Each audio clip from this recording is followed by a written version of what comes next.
Amen. Amen. Alors, de manière plus précise, on va aller maintenant, dans notre dernier temps de prière, prier pour le R de dompter, désarmer. Et on a dit R pourquoi? Restituer. Restituer. En fait, il y a plusieurs sens dans le mot R. Alors vraiment, ce dont on va parler tout de suite, je demande d'y prêter particulièrement attention parce que c'est tout un enseignement. La restitution n'est pas simple. D'abord, commençons par lire les passages concernés. Amen. Amen. Alors, je vais demander à ma auréole de nous lire Luc chapitre 11, versets 21 à 22. Luc chapitre 11, le verset... Attends 2 minutes.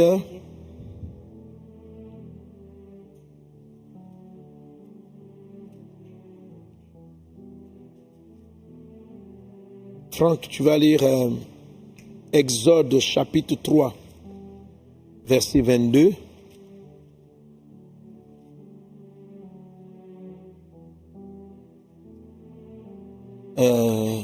Attends d'abord, tu vas lire...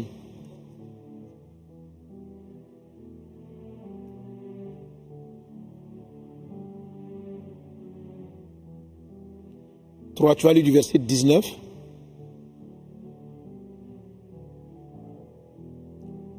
Du verset 19 jusqu'au verset 22.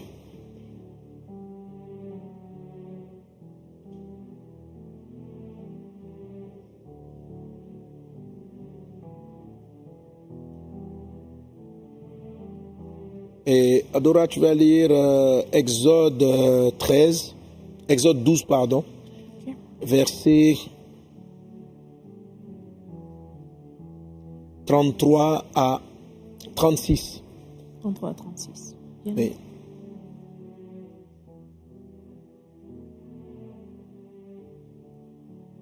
On y va, on commence par Auréole. Luc, le chapitre 11, du verset 21 au verset 22. Lorsqu'un homme fort et bien armé garde sa maison, ce qu'il possède est en sûreté. Mais si un plus fort que lui survient et le dompte, il lui enlève toutes les armes dans lesquelles il se confiait et il distribue ses dépouilles. Amen. Amen. Amen. Alors ça, c'est notre texte de base, ok? C'est d'ici qu'on tire la méthode pour terrasser l'homme fort. Amen. Amen. Amen. Cet esprit qui possède ou qui est à l'extérieur du corps, mais qui fait que quelqu'un, cette puissance qu'une personne n'arrive pas à obtenir des choses qui sont même promises par Dieu. Ok? Alors, la Bible dit que cet homme fort tient, la Bible dit que tout ce qu'il possède est en sûreté.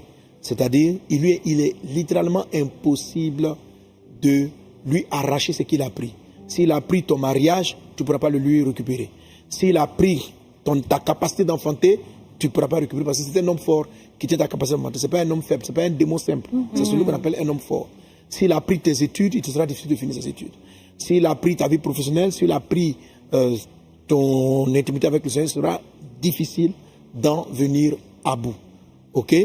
Alors Jésus-Christ va nous donner une méthodologie et c'est celle-là qui nous a conduit dans les épisodes précédents à prier de la sorte.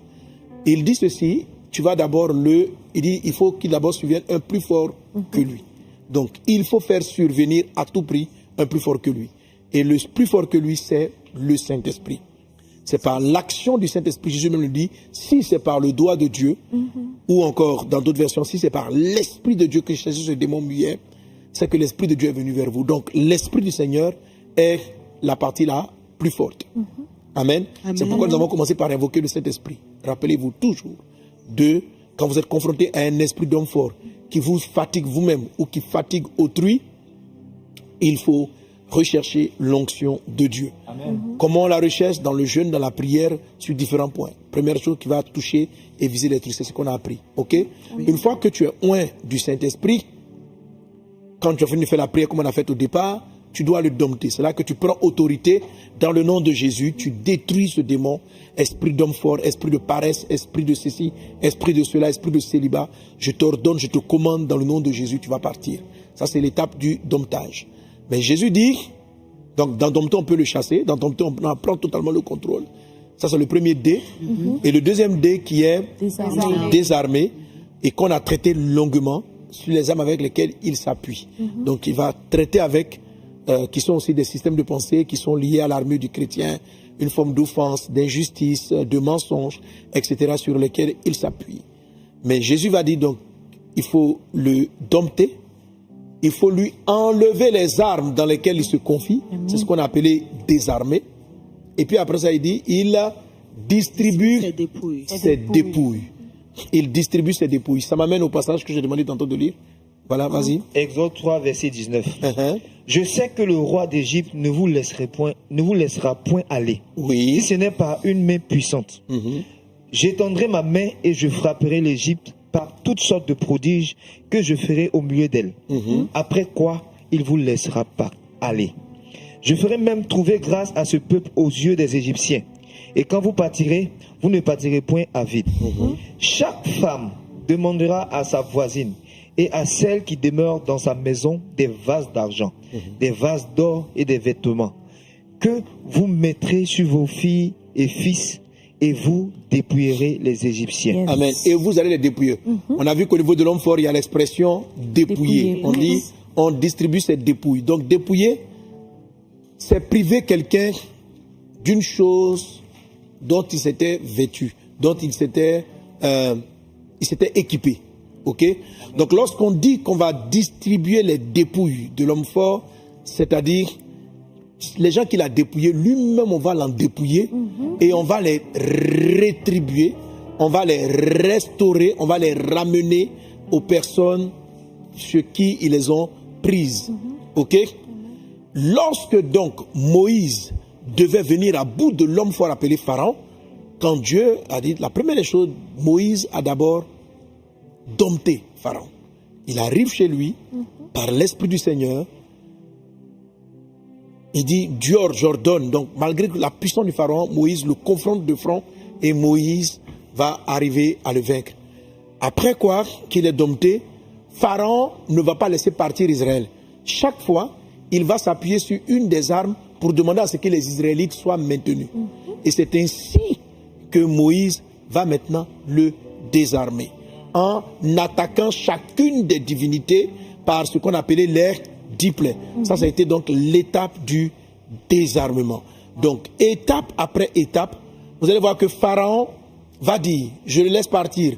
Après, il dit, je ne laisse pas partir. Chaque fois, il va s'appuyer. Donc, le démon de pauvreté va dire, ok, tes affaires vont marcher, tes affaires vont marcher. On l'a chassé, on l'a vaincu, il était dompté. Il va dire, tes affaires vont marcher. Alors, tu vas voir qu'après la prière, lorsqu'on a dompté Pharaon, lorsqu'on a dompté l'homme fort, les choses semblent bouger.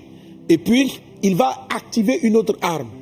Et il va dire, non, il va dire à Moïse, non, hier j'avais dit qu'ils allaient partir, j'ai dit, je reviens sur ma décision, ils ne partent plus. Donc, l'homme fort va utiliser une autre de ses armes pour essayer de te maintenir et de réactiver le blocage dans lequel tu t'es confronté. Donc, c'est ce qu'on appelle les armes. Et c'est ce sur quoi, donc, Dieu va orienter Moïse pour qu'il triomphe, arme après arme, dans chacune des 10 armes sur lesquelles il comptait. Donc, ça c'est la partie désarmée. Ok? Après qu'il ait été désarmé, il va les dépouiller pour rattraper toutes les années d'esclavage durant lesquelles Israël avait été privé de sa liberté, privé du salaire. Ils travaillaient sans être payés, c'était des esclaves. Ils ont été privés de leur famille, de leurs enfants. Ils ont même fait tuer, à un moment donné, tous les enfants mâles. Donc tout ça, ce sont des années de mort, de destruction, de larmes, etc. Donc Dieu ne va pas simplement les délivrer.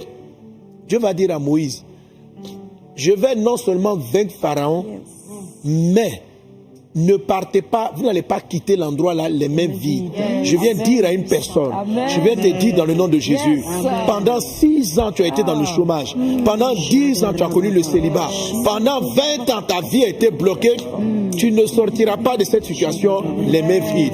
Tu ne sortiras pas de ce blocage les mains vides. Tu ne sortiras pas de ce retard les mains vides. Tu vas sortir avec de grandes richesses. Ainsi dit ton Dieu. Ainsi dit ton Dieu. Aujourd'hui, il ne s'agit pas simplement d'être délivré, mais il s'agit aussi de récupérer ce qui t'a été volé. Amen. Il en est ainsi Au dans le nom de nom Jésus. de Jésus-Christ de Nazareth. Amen. Et c'est ça la notion du R, Amen. du rachat. Donne-nous dans le partie que tu devais lire. Ok, à droite. C'est Oui, moi. vas-y. Mhm. Donc, Exode chapitre 12, verset 33. Oui. Les Égyptiens pressaient le peuple et avaient hâte de les renvoyer du pays, car ils disaient, nous périrons tous. Le peuple emporta sa patte avant qu'elle fût levée. Uh-huh. Ils enveloppèrent les pétrins dans leurs vêtements Oui. et ils les mirent sur leurs épaules. Les enfants d'Israël firent ce que Moïse avait dit et ils demandèrent aux Égyptiens des vases d'argent, des vases d'or et Donc des ils ont vêtements. pris de l'argent, de l'or. De l'or uh-huh. et des vêtements. Mhm. Et l'Éternel fit trouver grâce au peuple, aux yeux des Égyptiens. Oui. Ils se rendirent à leur demande et ils dépouillèrent les Égyptiens. Donc quand on dit ils ont dépouillé, ça veut dire qu'ils n'ont rien laissé. C'est-à-dire du jour au lendemain, les gens étaient riches. Ils avaient des canaries en or, des verres d'or, de tout ça là. Et Pour Rattrapage. ramasser. c'est comme si eux-mêmes ils ont commencé à les restituer. Vous savez, quelquefois, Amen. vous ne vous rendez pas compte de ce qu'on vous a pris. Yes. De ce qu'on vous a pris. C'est-à-dire, tu sais même pas en fait même tout ce qu'il a voulu. Jésus a dit, allez, Dieu a dit, allez seulement récupérer. Donc quand ils arrivent, il dit, il nous a dit, tiens ma cuisinière, tiens. Dernièrement, la dernière prière du Night Fire, j'étais là donc à Night Fire et puis pendant que je priais, j'ai reçu la parole qu'il y a une qui est en train de ce qu'il appelle Catherine. Je suis c'est Catherine, je crois. Catherine, et que l'homme fort a combattu ta vie, mais dans le dépouillement, les gens ont bloqué les terrains de tes parents. Mais je déclare dans le nom de Jésus. Come on. Et je connais un fils comme ça, après qu'on ait prié, des dossiers qu'il ignorait. Qu'un oncle est réapparu de nulle part. Il dit en fait, ça là, ça appartenait à ton père. Mais à l'époque, voilà, c'est moi qui suis parti faire le dossier, tel parent est parti faire le dossier, on a récupéré. Mais c'est pour toi.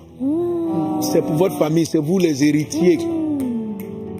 Et la personne qui avait été un instrument même de dépouillement s'est rendue disponible pour aller mener les dossiers jusqu'au bout, afin que les enfants, les dignes héritiers soient restitués.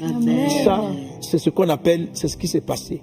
C'est le R. Dieu ne finit pas un combat contre l'homme fort sans te demander de le dépouiller. Mais il faut que tu ailles prendre. Amen. Ok? Amen. Israël aurait pu se contenter de dire non, gardez vos trucs, nous, notre avenir est devant. Tu m'as volé. Oui, Regardez. Dieu va vous donner Canaan.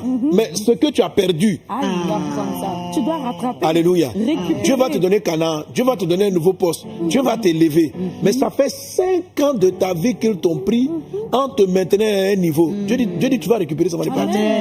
Tu vas récupérer. Tu vas récupérer. Amen. Donc, le R du DDS, c'est la récupération. Amen. Amen. Amen. Des choses qu'on a perdues. Ce dont on est conscient, ce dont on n'est pas conscient. Amen. Alors, comment est-ce qu'on va les chercher? Comment est-ce qu'on va les prendre? Parce que on va les prendre. Alléluia. Amen. Qui veut savoir comment on les prend? Pasteur, dis tout. Pousse, pasteur. Pousse. Amen. Alléluia. Est-ce que j'ai des guerriers prêts à les prendre? Amen, amen, amen, amen. Alors, vous avez remarqué que les Égyptiens n'ont pas donné ça. Il a fallu que les Israélites aillent dire. Voilà. Les Égyptiens leur disaient partez. On ne peut plus vous supporter. On ne veut plus vous voir. Si vous êtes ici, on va mourir. Et puis, maintenant, en partant, ils ont dit mais toi là, et ta voiture. Il dit tiens. Mais, parce que la fille, elle était la nounou à la maison. Elle était la bonne là-bas. Elle a dit là-bas, mais patronne, elle a télé, elle est tes bijoux en or là. Tiens. 400 années d'exploitation. Pourquoi Dieu l'a fait? Parce que pendant 400 années, ils ont exploité ce peuple. Ils sont devenus riches sur leur dos. Donc le Seigneur les a dépouillés. C'est pourquoi il dit que quand tu as affaire à un homme fort, il faut le dompter, il faut le désarmer, il faut lui enlever, il faut distribuer les dépouilles. Et c'est ce qu'on va faire, c'est ce qu'on est en train de faire. Quelqu'un en est bon, amen. Et donc, dans l'histoire d'Israël, qui quittaient l'Égypte, vous avez tous les ingrédients qui permettent d'aller récupérer ce qui est à vous. Est-ce que quelqu'un est prêt à récupérer? Amen. Est-ce que quelqu'un est prêt à récupérer? Amen, pasteur. Amen. Amen. Donc, on est dans un mood de récupération. Amen. Donc, DDR, dompter, désarmer, récupérer. Alléluia. Amen. Alors, on récupère quoi? Et comment est-ce qu'on procède? Amen. Amen. 1 Pierre chapitre 1, verset 18. Parce que quand même, tu vas nous lire cela. 1 Pierre 1, 18. Auriel, tu vas lire Apocalypse chapitre 5, verset 9.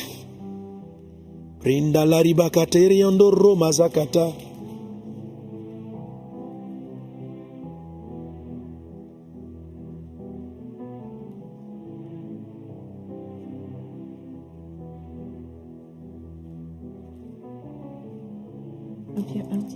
Un Pierre 1, 18, il faut le lire, vas-y. Ok. 1 Pierre 1, 18. Sachant que ce n'est pas par des choses périssables, par de l'argent ou de l'or, que vous avez été rachetés de la vaine manière de vivre que vous aviez hérité de vos pères, mais par le sang précieux de Christ, comme d'un agneau sans défaut et sans tache, prédestiné Vas-y. avant la fondation du monde et manifesté à la fin des temps à cause de vous. Alléluia. Amen. Amen. Amen. Amen. Alors, frères et sœurs, tout le système de la récupération.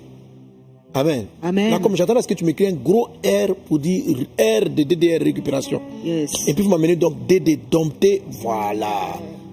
Hein, petit là, désarmer, dompter, non pardon, dompter, désarmer, récupérer. Amen. Amen. Alors c'est très intéressant, Pierre chapitre 1, verset 18.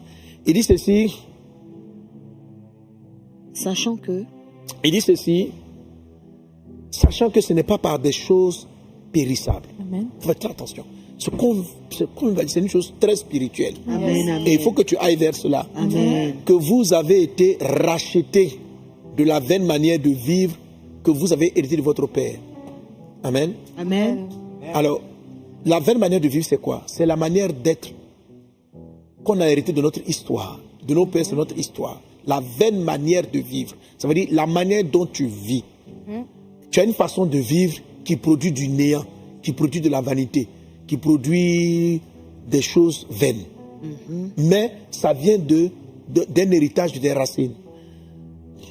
Aujourd'hui, l'angoisse, la peur, les obsomas, les raisonnements viennent de ton histoire. Tu raisonnes d'une telle manière à cause de ton passé. Tu es angoissé, apeuré, solitaire, rejetant